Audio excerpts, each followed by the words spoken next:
যার চাকরি নাই, রাতের গভীর অংশে আল্লাহ আসে 12টার পরে, মানে রাতের 3 ভাগের শেষ ভাগে আল্লাহ আসে।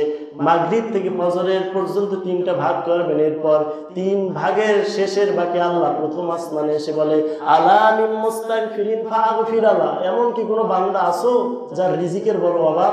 এমন কি কোনো বান্দা আছো যার শারীরিক অসুস্থতার কারণে ভুগতেছো? এমন কি কোনো বান্দা আছো চাকরির প্রয়োজন? এমন কি কোনো বান্দা আছো মান সম্মানের প্রয়োজন?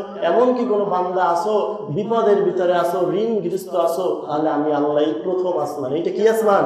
প্রথম আসমান, এই আসমানে হাজির আছি। আয় ফজরের আজানের আগ পর্যন্ত থাকবো, যে যা কিছু চাবা আমি আল্লাহ সব দিয়ে দেবো। বলেন সুবহানাল্লাহ।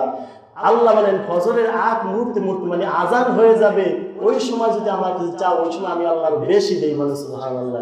দুনিয়ার কোন চেয়ারম্যান, এমপি সাহেব যদি একটা ব্যবস্থা করে যে এখানে আজকে সরকারি তরফ থেকে কিছু দেওয়া হবে, মনে করেন 4টা পর্যন্ত দেওয়া হবে, তো 4টার আগ মুহূর্তে মুহূর্তে যারা আসবে তাদেরকে ধমক দিলে, এই বেটা এত দেরি করে আসছো কেন, এতক্ষণ কি করছো, এত দেরি হয়েছে, এখন তো শেষ, এখন আর পাবি না। আল্লাহ বলে শেষ মুহূর্তে হলে আমি আর ধমক দেই না, আমি আরো খুশি হয়ে ওই বান্দাকে বেশি দেই। বলে সুবহানাল্লাহ। তাহলে তাহাজ্জুদ নামাজটা এমন একটা নামাজ, বিশ্বনবী এই নামাজের মজা পেয়ে পেয়ে নামাজে দাঁড়ায় থাকতো এমন ভাবে তার পা মোবারক ফুলে যাইতো, ফেটে যাইতো, তিনি টেয়ারি পাইতো না। বলে সুবহানাল্লাহ। সাইয়েদনা আবু বকর রাদিয়াল্লাহু তাআলা আনহু, তার পায়ের ভিতরে তীর নিক্ষেপ হয়ে গেল, ইহুদিরা তীর মারছে, পায়ের ভিতরে লেগে গেছে। তো এই তীর টান দিছে, চিল্লায় উঠছে, ব্যথা পাইতেছে। তখন তিনি নামাজের ভিতরে দাঁড়ায় গেছে, সম্পূর্ণ মনোযোগ নামাজের ভিতরে। আর অন্য সাহাবী এসে ওই তীরটাকে বের করে ফেললো। তিনি বলে আমি টেরই পাই না কোন সময় তীর বের করছে। সুবহানাল্লাহ। তাহলে যে যে সমস্যায় আছেন, যে যে অসুবিধায় আছেন, আল্লাহর কাছে বলুন, তাহাজ্জুদ করে বলুন, আল্লাহ অবশ্যই অবশ্যই আপনার ওই সমস্যা সমাধান করতে পারবে। কারণ বুঝেন না কা, আল্লাহ তো আপনাকে আমাকে নিয়ামত দেওয়ার জন্য এই বিশাল বড় জমিন সৃষ্টি করছে। সূর্য তো আপনার জন্য, আমার জন্য। ইহুদি বেঈমান যারা আছে ওগুলো আমার দেওয়া, আপনার আল্লাহ যে আমাদেরকে যে নিয়ামত দিয়েছে এখান থেকে ওরা উপভোগ করতেছে, কিন্তু মূল কারণ কিন্তু আমাদের জন্য আল্লাহ সৃষ্টি করছে। এই জমিন কিন্তু অন্য কারো জাতির জন্য সৃষ্টি করছে না, আমাদের মুসলিমতার জন্য সৃষ্টি করছে।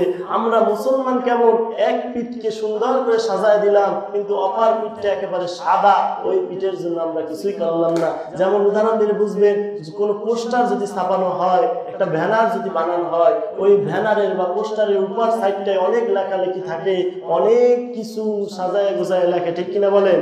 কিন্তু অপর সাইডটা যেটা লাগানো হয় দেওয়ালের সাথে, ওই সাইডটা কিছু থাকে নাকি ফ্রেশ সাদা। তাহলে আমরা ওই পোস্টারের মতো দুনিয়ার একটা সাইড এবং আখিরাতের একটা সাইড, আমরা দুনিয়ার সাইডটা অনেক সাজাগুজি করতেছি, আমরা গাড়ি বাড়ি নারী টাকা পয়সা জায়গা জমি নিয়ে ব্যস্ত করে ওটাকে সুন্দর করছি, কিন্তু তলের সাইডটা যে একেবারে সাদা, এদিকে আমাদের খেয়াল নাই। এজন্য মুমিন যে তিনি দুনিয়ার সাইডটাও সাজাইবে, পরের সাইডটাও সাজাইবে। আল্লাহ যেন আমাদের সকলকে বোঝার মতো তৌফিক দান করে। বিশ্বনবীর সাহাবী ওসমান রাদিয়াল্লাহু তাআলা বলেন, মানুষগুলো যেই জিনিসটা থেকে বাঁচতে পারবে না ওই জিনিসটা থেকে সবাই বাঁচতে চায়, কিন্তু যেই জিনিসটা থেকে বাঁচতে পারবে ওই জিনিসটা থেকে কেউ বাঁচতে চায় না। কিন্তু একটু যদি তিনি চেষ্টা করতো তাহলে ওই জিনিসটা থেকে বাঁচতে পারতো।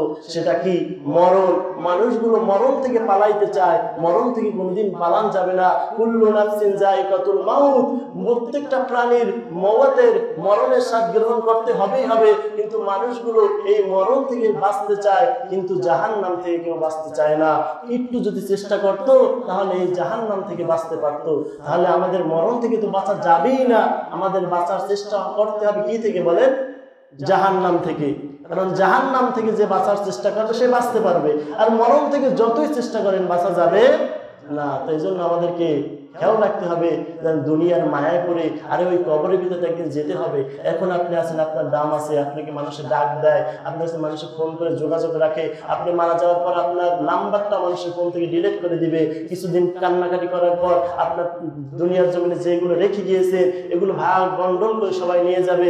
আপনার জন্য কেউ চলে যাবে বাজারে কাপড় নিয়ে আসতে, কেউ যাবে বাজারে বাঁশ কাটতে, কেউ নিয়ে যাবে মসজিদের খাটটা আপনার সামনে, কেউ আসবে আমার কাছে হুজুর অমুক নামের মানুষটা নাই, একটু মসজিদের তর্জমায় কালাম দিয়ে দেন, আমি ওটা বলে দিব, বা যে ইমাম সাহেব থাকবে সে বলে দিবে। এক একজনে আপনাকে এক একভাবে দুনিয়ার জমিন থেকে বিদায় করার জন্য তৈরি হয়ে যাবে। কেউ বলবে না আরে আর একটা দিন রাখো, আর এক মাসটা রাখো, আমার বাবা আমার এত মহব্বত করছে, এত কিছু আমাকে দিছে, এত দামি বাড়ি খাট, এত তসুক জাজিম কিনলো, আজকে মাটির বাড়িতে আর কিভাবে রেখে আসবো? কেউ বলবে? কেউ বলবে না।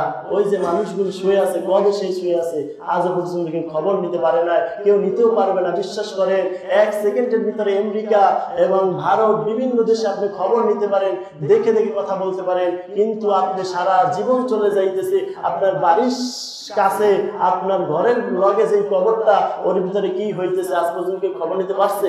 কেউ নিতে পারবে না। তো আপনি মরে গেছেন, তো সব শেষ, দুনিয়ার জমিনে যা আছে আপনার সব শেষ। তো আপনি পরকালটা সাজান, পরকালে কিভাবে থাকবেন? পরকালে তো যাইতে হবে, এমন তো না যে যাওয়া যাইবে না, মানে যাওয়া লাগবে না, অবশ্যই যেতে হবে। তো এদিক খেয়াল রাখেন। আর এদিকে যদি খেয়াল রাখতে চান, প্রথমত মুসলিম হতে হবে।